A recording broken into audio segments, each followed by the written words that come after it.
Watch who?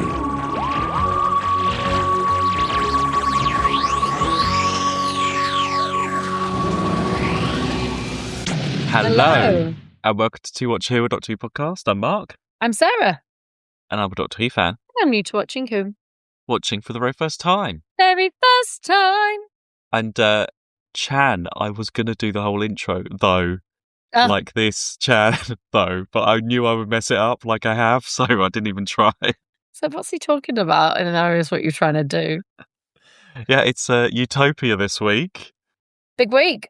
We are doing Utopia on its own. I know some people have said like it should be like a multi-part story because there's a to be continued and stuff, but it's not.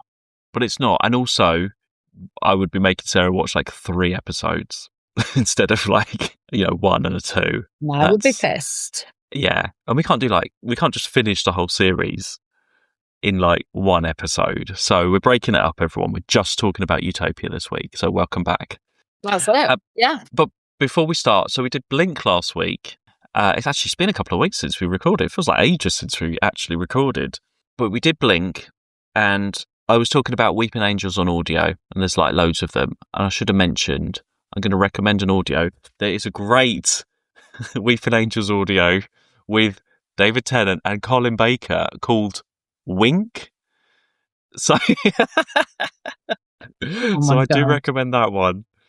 6th Doctor and 10th Doctor meet the Weeping Angels. And I think it's quite good because it's, from what I remember from it, I think it's on like a planet and everyone's blind, so they can't see the Weeping Angels.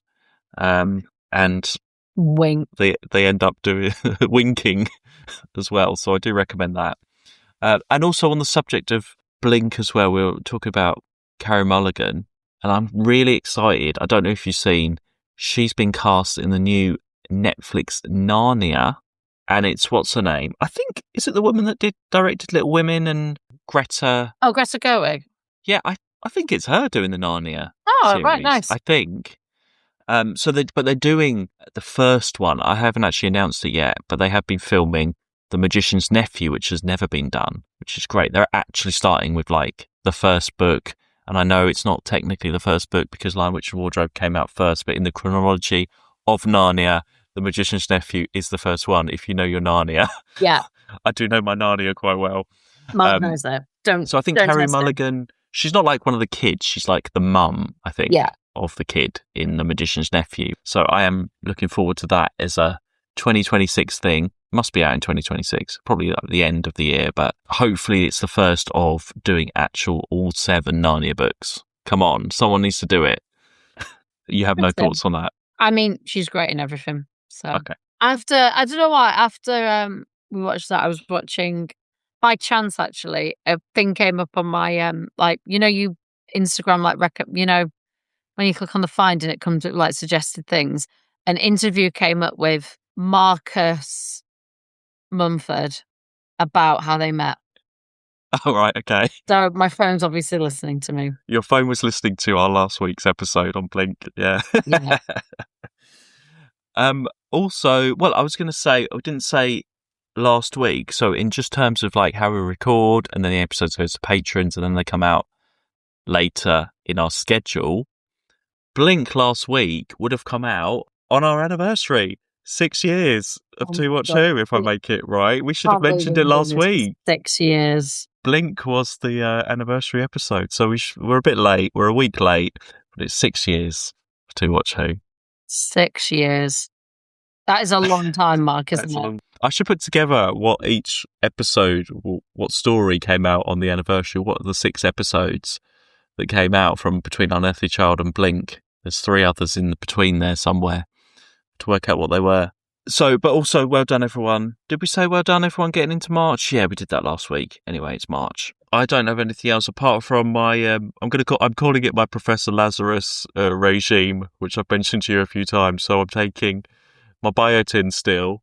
Yeah. And my, what's it called? Lion's mane, which I think is like a mushroom, collagen, and apple cider vinegar now as well. He's on it all. Great.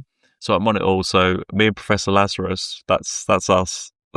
that's what he was taking in that machine, all of those things. Well, I mean, because we have to, but you're terrible. You'll take something for about 3-4 weeks and then you stop it and change. So you have to keep going, Mark. I know. Well, so all like the tablets I'm taking, they're like a month's worth of everything. I've just got to like reorder everything. So at the moment, I've been taking all the biotin for like all this time, ever since I mentioned it. So I'm doing quite well. It's like at least a month, over a month maybe. You are terrible for it. No, so I have been really good. I've been really, really good. I mean, I think Professor Lazarus did it all in one go. He like sped it all up. Like he didn't have to like take all the tablets every day, but I'll keep going. Anyway, let's talk about today's episode. Yes, let's.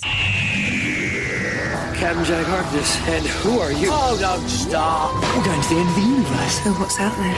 Months are coming. They are what we will become. Unless we reach Utopia. Doctor Who, Saturday at 7:15 on BBC One. And I think at the time, I was trying to remember, I'm at uni still watching this, and I definitely watched this on my own in my room, because I think it was the time when it was like the end of year, like uni ball or whatever, or uni party towards the end of term. I never went to those. I think I went to like one. But I remember thinking, should I go to it or should I stay home and watch Utopia? And I almost went because I think they had booked Tina Cousins to play. I think you're probably too young to remember Tina Cousins. I hardly remember Tina I remember Cousins. the name Tina Cousins, but... So she's like a late 90s singer. She was on her way out. Like by 2000, she was not bothering the pop charts, I don't think. And I can't really tell you any of her songs. So I'm not a huge Tina Cousins fan, but I know she'd be on like, I think I've got Hits 2000 and she's got like her last song on there. Cannot really tell you any of her songs. She didn't have anything that memorable. But if you know Tina Cousins, she was, I think, at the ball. And I was like, is it worth seeing her? But obviously she wasn't enough of a draw to see Tina Cousins.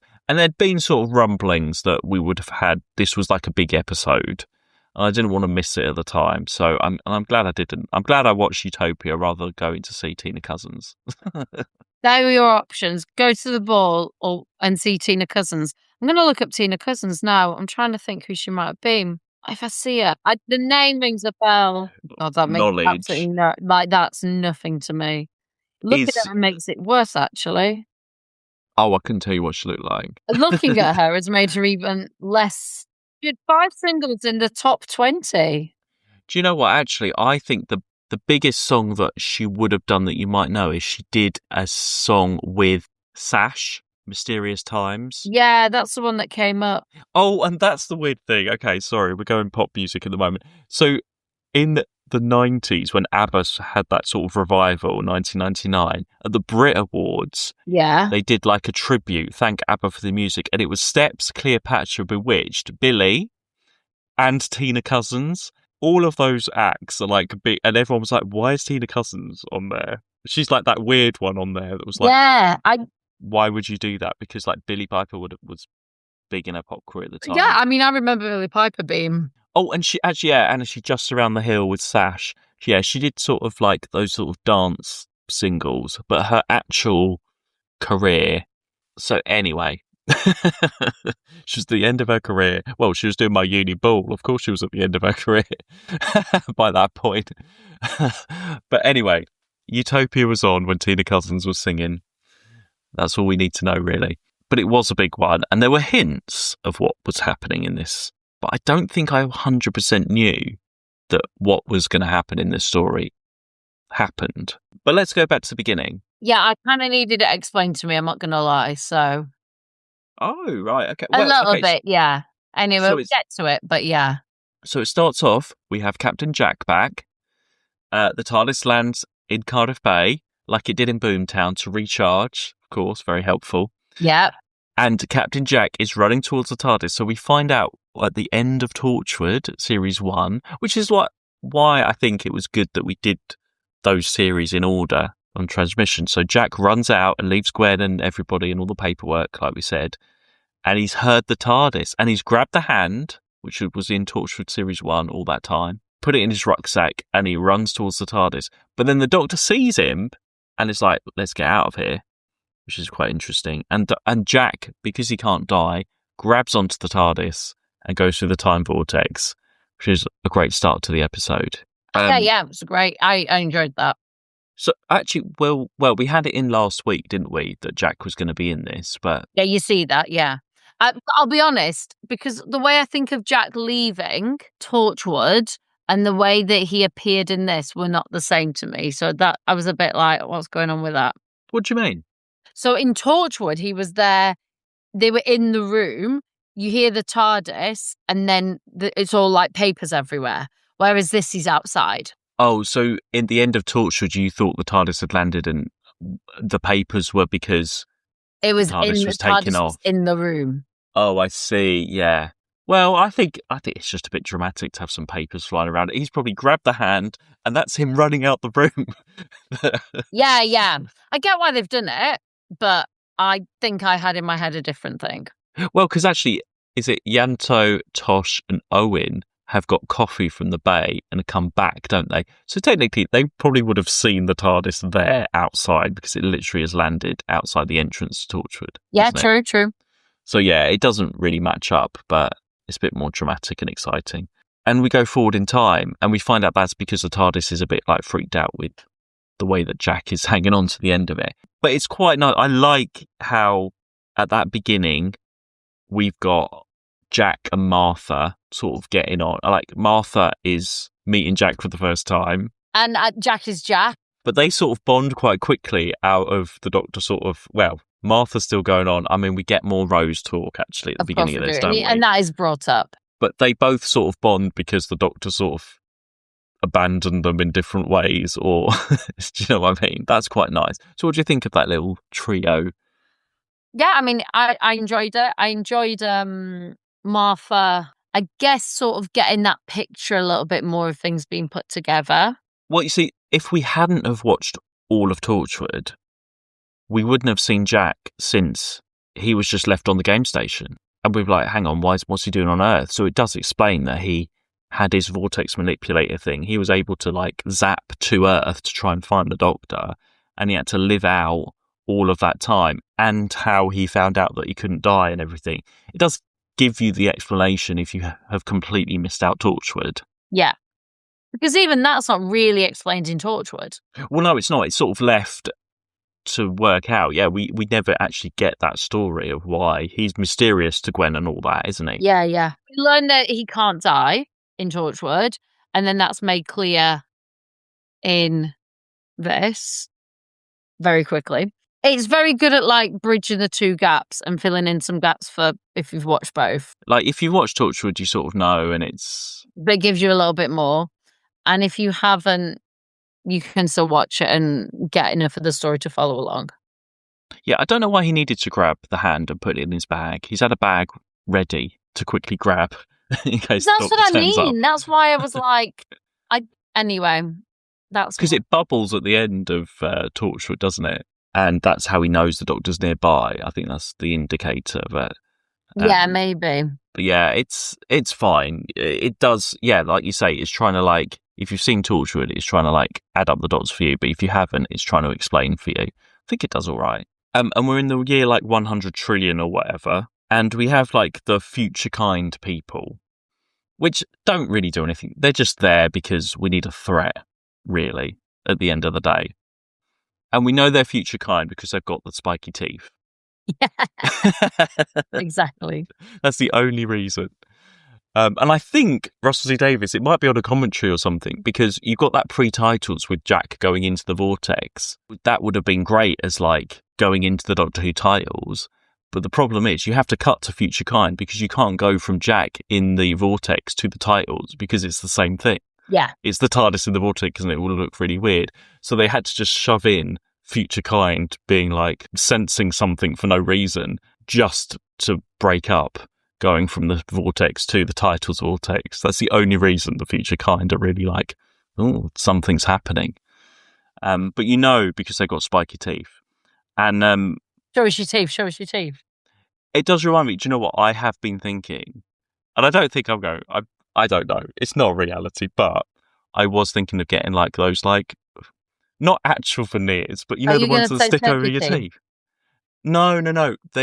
You mould them and then you get them made and they go over your actual teeth. You want veneers?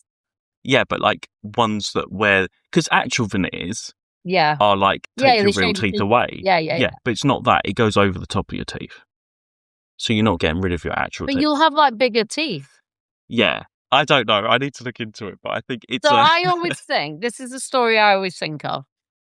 And I've told you this. I don't know if I've told listeners, but my mum has a big phobia of teeth, like, or losing teeth. I've told you. No, I had no idea. Yeah. No. My mum's like obsessed with teeth because she has a massive phobia about losing teeth. And she thinks it stems from the dentist at home when she was a little girl was a really, really good dentist before lunch. So if you got him in the morning, he was a really good dentist and he always had a wet lunch. And then in the afternoon would always be Meaning alcohol, right? Yeah. Okay. Would always be a bit looser for his afternoon patients. And she has a really strong memory of coming home from school and dentures were new and they were like the in thing to have. They were the fashion to have were dentures. And her mum had some money. She was from quite her mum's family were quite well off. Her dad's side weren't.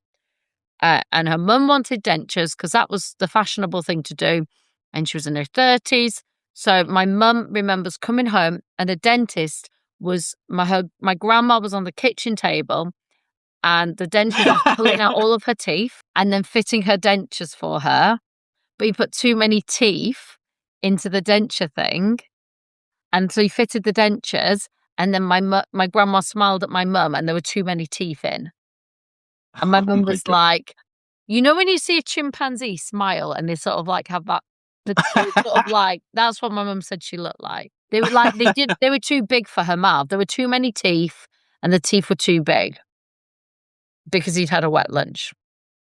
Okay, well, yeah, okay, it can go But when wrong, you're is telling what me you're trying to this, say. all I'm thinking in my head is, but your teeth will be bigger because they go over the top, surely? Well, okay, I'm just going by what I've seen on like Instagram videos and stuff. And I shouldn't have gone on it because now every video on Instagram is But Mark, advertising you have teeth. the worst sense of perception of anyone I know, and they're probably AI. So No, I think it's real. Well, hang on.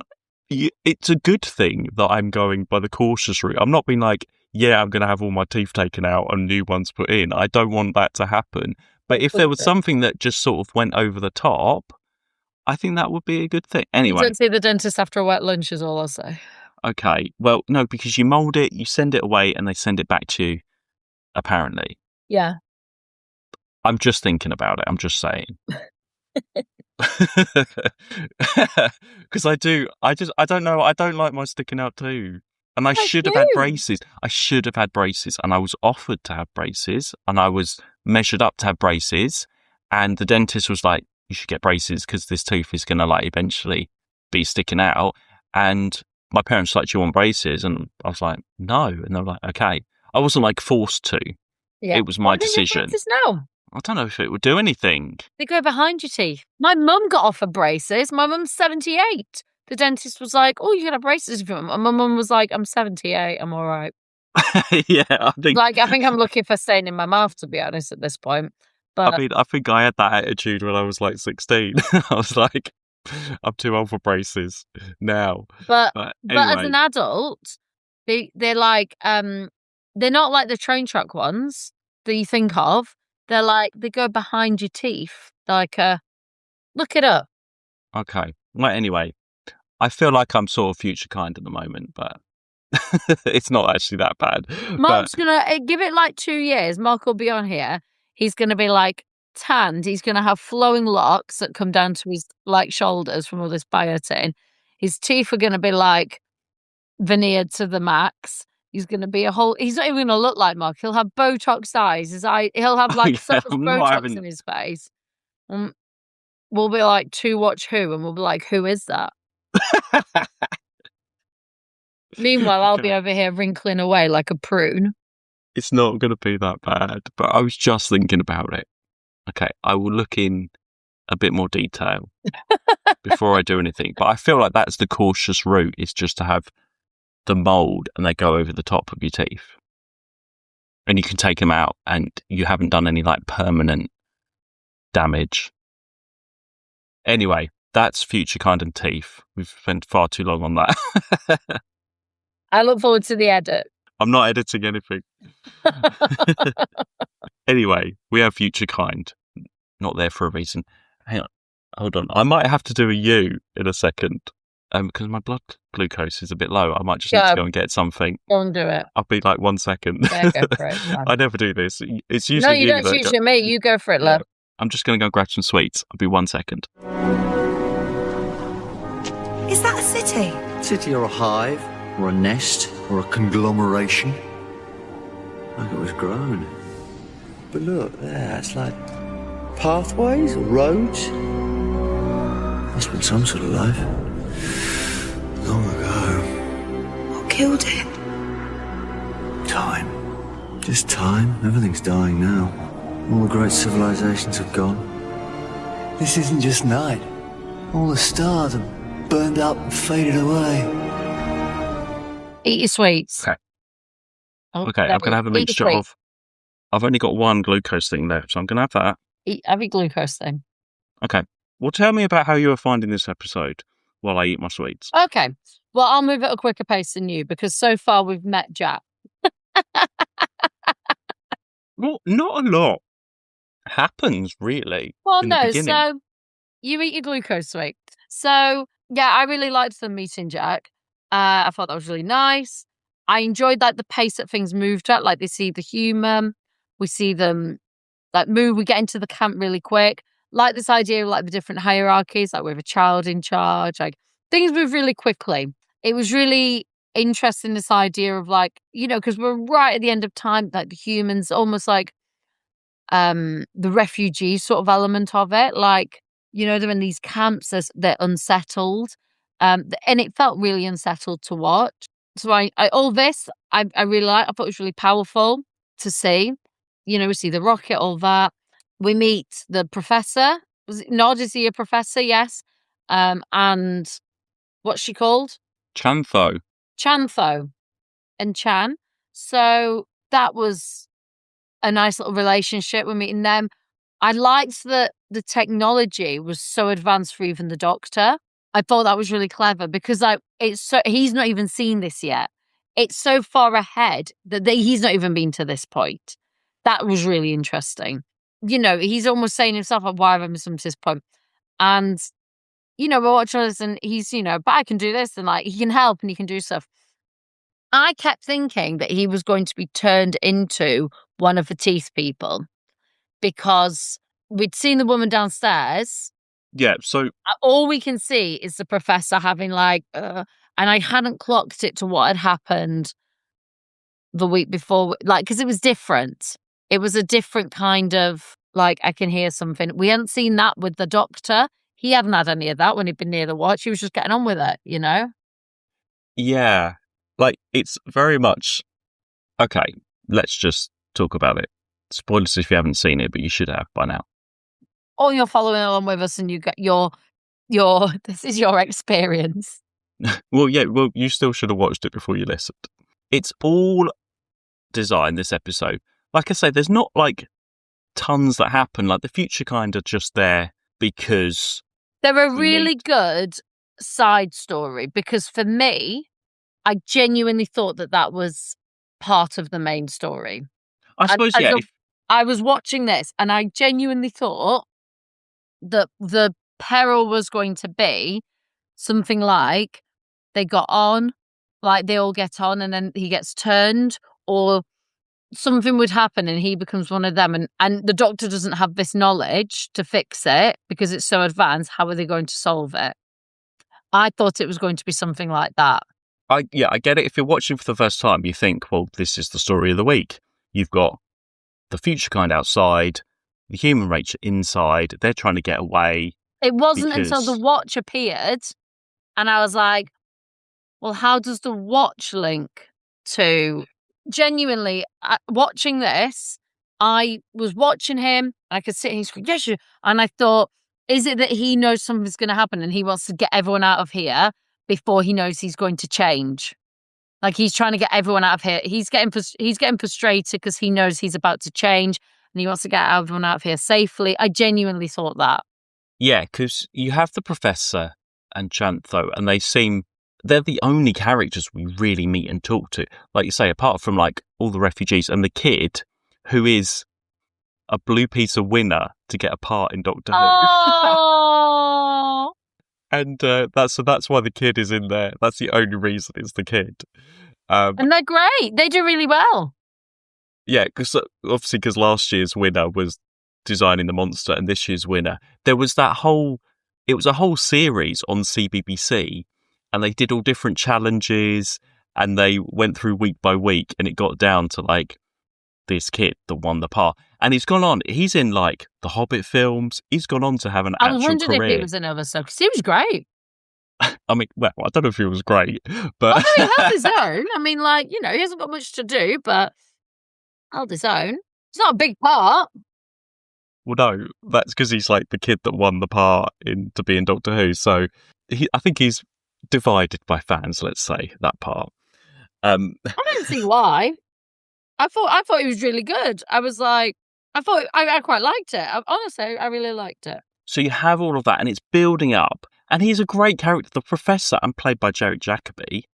Great guest star of the week. Great guest star.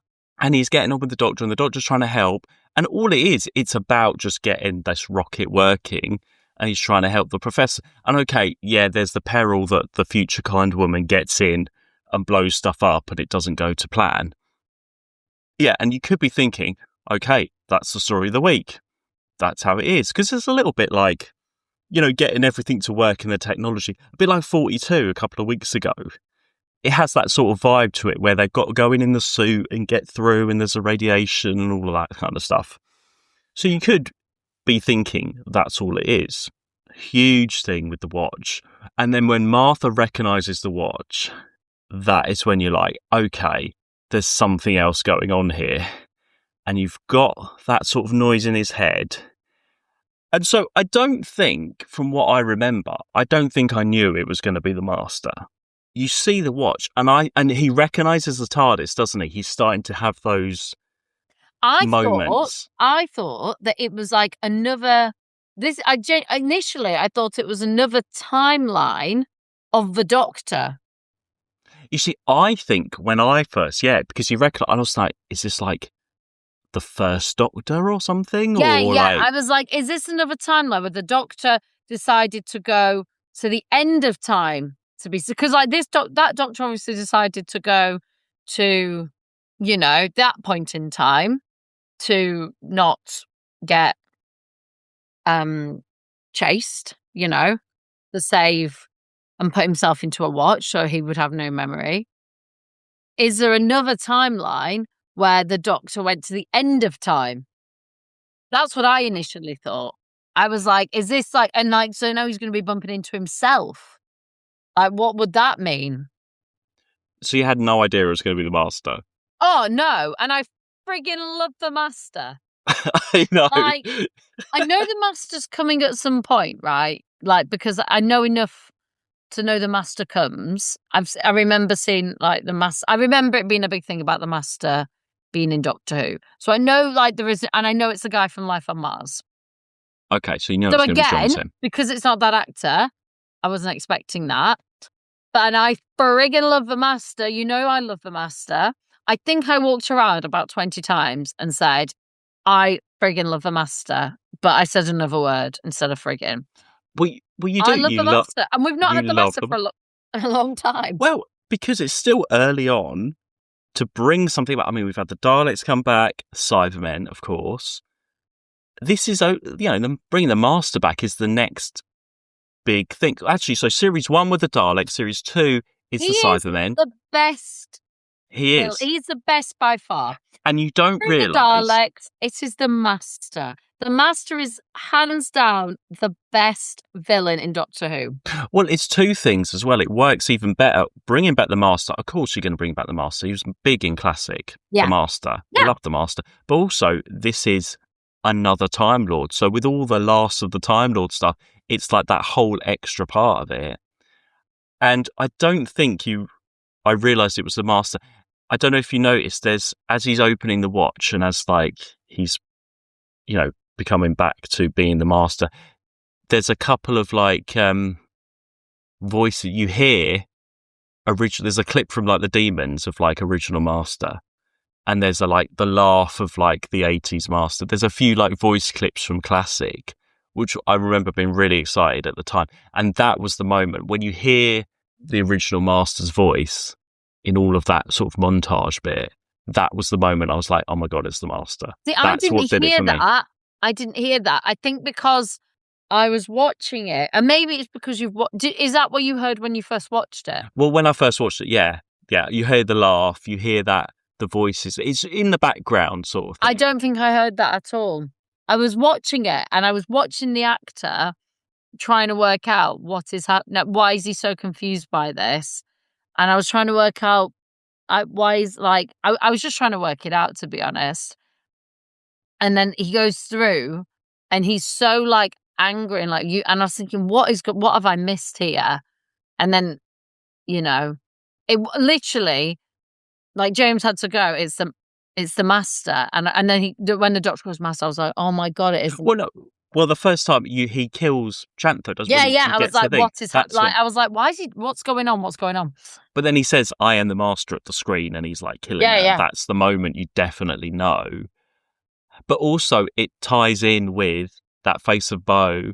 You are not alone, Professor Yana, YANA, and all of that. So the clues all build up, yeah. And we have the Master. And okay, this is. So I was watching it, and I was remembering. Okay, this was an amazing moment, and you have the watch from Human Nature. You've got what the face of Bo said last series. Wasn't it the beginning of last series that you were No, not it was this alone? series. No, it was New Earth because Rose was there. Oh no, sorry, Gridlock. With Martha. Sorry, yeah, with Martha. So you've got all these things that have happened, and you're bringing back the Master, Last of the Time Lords, and all of that. And obviously, the fans love it. Everybody loves this. They think Derek Jacobi's great. All of the whole reveal of this episode. It's all designed around it. And I think what I loved about it was I genuinely didn't think it was going to go that way. I thought it was going to be a story because we meet these things outside, and I thought it was going to be a story about he turns, but he's still got to get those people off into space. So, I thought it was going to be something like that. And also you're sort of distracted because Jack is back, and you've got all of that going on as well, and all the chat about Jack. So there's a lot of continuity, and it's a big payoff episode. It's explaining all of this stuff. So what I was thinking of, though, and you saw the end of the first series of Shooty Gatwa and everything with Sutek coming back and everything, right? And that had, all those sort of elements and hints, and then suddenly, oh, it's Sutek and he's back and everything. But when that happened, everyone was like, it's looking back at itself, it's too much for the fans, the general public aren't going to know. Why is this, big thing with Sutek and everything? And that was all the criticism there. And I was thinking, well, why does everyone love? It's the same thing. You're not alienating the general public, bringing back the Master or anything. Okay, and all of that. And you would have had to watch. You wouldn't have known unless you saw Human Nature, the significance of the watch and all of that. No. So why is the new stuff like that? Why not? When actually they're really doing the same thing. Okay, I think maybe Utopia and everything is a bit more subtle than it may be nowadays. But what's the difference between the criticism of like you're alienating the audience because they're going to have to know and watch every week and know all this stuff, whereas that's the with point. Utopia, you want audiences to watch every week. That's what you're trying to make, is a show that people watch every week. It was, but then bringing back Sutek from like a story in Tom Baker or whatever, people aren't going to be interested in it. It's. Yeah, I don't know. It's doing exactly the same thing to me. I thought that was just quite interesting just to see how, because it has been a payoff, and but then I suppose everybody was watching Doctor Who, and okay, for the fans that is a big moment, and having, like you say, all the voices and stuff, you might not have known that was like the original Master's voice or whatever, but it doesn't really matter. There's something happening, and that he's changing and he's turned into a Time Lord, and that that's a big thing for the Doctor. And well, the Master gets Chantho shoots the master and he regenerates as well. We get a regeneration. Yeah, all really exciting. And then he turns into John Sim, and who takes the Doctor's TARDIS, and off he goes, leaving the Doctor, Martha and Jack stuck behind. Yeah, setting up towards the end of this series. Like, I think I really enjoyed this. Obviously, just to see just the way that Derek Jacobi plays the Professor, and then the way he changes. He's a great actor. Oh, he's a brilliant. fantastic. And He's such a well-known actor, and it's such a brilliant. I mean, like, to be that part of this as well. He's great. And I think it's a good story for Martha as well. Okay, all of that stuff about Rose, we've had it all before. But I think there's some really funny moments where they're trying to get in and they're like, show us your teeth. And she's like, and there's just like, there's just some really funny moments with her and her chatting to Chantho as well, trying to get her to swear and everything. So you've still got time within that just to have some like funny light moments. And I agree. But it's not like really plot heavy. It's more you're just spending time with that character, and you need to spend time with the character to like be on the side of the Professor and Chantho for when it all goes wrong. It's just even more dramatic and just more sort of shocking, isn't it? And I like how it was Martha that saw what was going on, and she's like, okay, you just stay there with the watch. I'm just going to go and run over here. And the Doctor and Jack have their little chat and sort of sort things out, and that's why he left, and didn't come and find Jack and everything. And actually, it's all right for Jack. He's, I quite liked having Jack in this. It just sort of mixes it up a little bit. Well, I think it just gave it a different balance, actually. Again, I think it made me think the story was going in a different direction. Yeah. And that's what was quite fun about it. You must be very excited. I knew you'd be excited about the Master. I mean, I love the Master. Well, let's see how you like this version of the Master as well. Let's see how he plays it, because he's just regenerated and he's a bit wacky and crazy.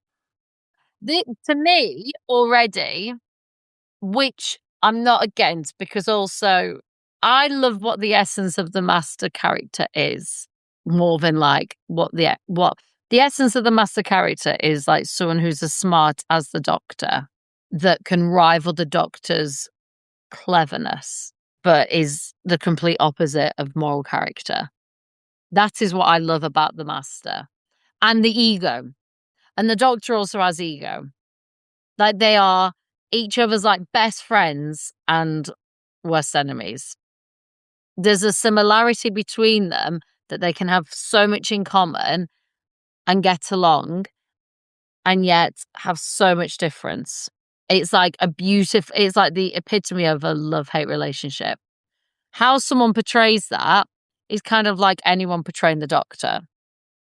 Yeah, no, but you want to enjoy the performance. Oh, yeah, absolutely. In the same way that like anyone portraying the Doctor portrays it in different ways.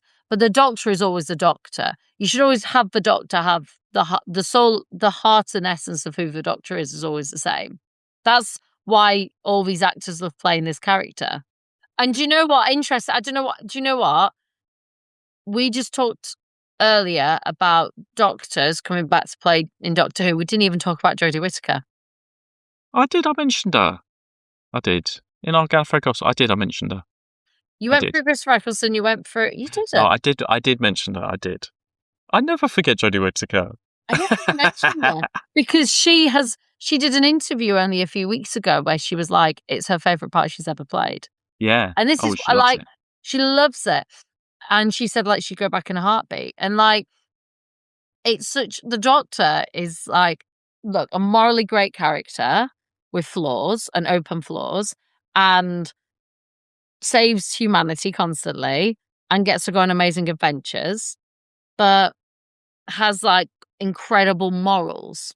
That's the best part of the Doctor. They have these incredible morals that drive them, but is a very flawed character. They're not human, so they are flawed.